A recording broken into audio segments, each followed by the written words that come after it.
વલસાડના ઠક્કરવાડા ગામમાંથી એક અજાણી યુવતીનો મૃતદેહ શંકાસ્પદ હાલતમાં મળી આવ્યો। વલસાડના ઠક્કરવાડા ગામમાં એક ચોંકાવનારી ઘટના સામે આવી છે।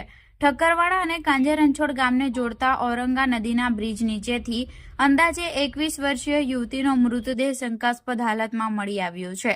ઘટનાની ગંભીરતાને જોતા વલસાડ રૂરલ પોલીસની ટીમે ઘટના સ્થળે પહોંચી વધુ તપાસ હાથ ધરી છે। વલસાડ તાલુકાના ઠક્કરવાડા અને કાંજરંછોડ ગામ વચ્ચે આવેલા ઔરંગા નદીના બ્રિજ નીચેથી એક યુવતીની લાશ મળી આવતા સમગ્ર પંથકમાં ચકચાર મચી ગઈ છે। સ્થાનિકો દ્વારા જાણ કરવામાં આવતા વલસાડ રૂરલ પોલીસની ટીમ ઘટના સ્થળે દોડી આવી હતી। પોલીસ તપાસમાં મૃતક યુવતીની ઓળખ થઈ ચૂકી છે। મૃતક યુવતી અડગામના કોલવાર ફળિયા ખાતે રહેતી 21 વર્ષીય નેહા શૈલેષભાઈ પટેલ હોવાનું સામે આવ્યું છે। મળતી માહિતી મુજબ નેહા ગઈકાલે મોડી રાત્રે પોતાના ઘરેથી મોપેડ એક્ટિવા નંબર GJ15BG1655 લઈને નીકળી હતી, જે બાદ ઘરે પરત ફરી ન હતી। આજે તેની લાશ નદીના પટમાંથી મળી આવી છે। યુવતીની લાશ શંકાસ્પદ હાલતમાં મળી આવતા અનેક સવાલો ઉભા થયા છે।